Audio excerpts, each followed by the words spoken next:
हिमालय से भी पुराने पर्वत। ये पर्वत इस धरती पर जब से मौजूद हैं, जब से भारतीय महाद्वीप का कोई नामो-निशान तक नहीं था।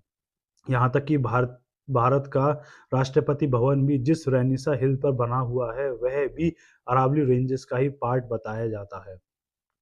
करोड़ों अरबों सालों से स्थित ये अरावली रेंजेस अब गायब होते जा रहे हैं। जी हाँ, सुप्रीम कोर्ट की एक कमेटी सेंट्रल एम्पावर कमेटी की रिपोर्ट को देखें तो बीते 50 सालों में 123 में से 31 पर्वत नष्ट हो चुके हैं because of human interference and human activities.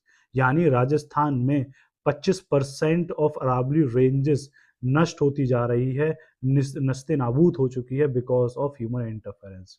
Haryana की बात करें तो हरियाणा सरकार के प्रिंसिपल सेक्रेटरी ए के सिंह की कमेटी की रिपोर्ट के अनुसार अरावली रेंजेस की लेंथ बहुत तेजी से कम होती जा रही है। अरावली रेंजेस ना केवल राजस्थान बल्कि नॉर्थ इंडिया को भी पानी सप्लाई करता है, पानी प्रोवाइड कराता है।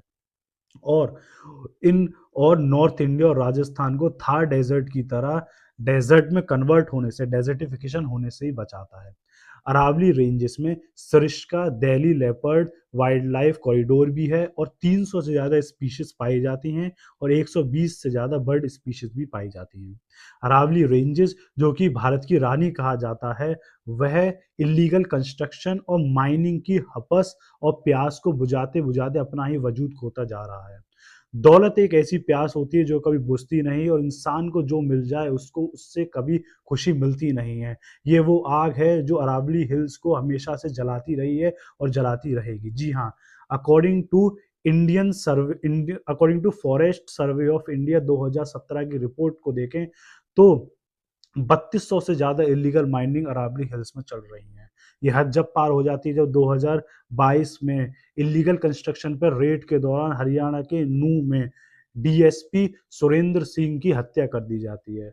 2021 से 22 के बीच में बहुत सारे इलीगल माइनिंग और कंस्ट्रक्शन के केसेस रजिस्टर होते हैं, लेकिन हमारी सरकार इन पर स्ट्रिक्ट एक्शन लेने की बजाय डैमेज ऑफ फॉरेस्ट रिपोर्ट को सबमिट करते हुए 1000 से 11,000 का फाइन लगाकर इन केसेस को रफा दफा कर देती है।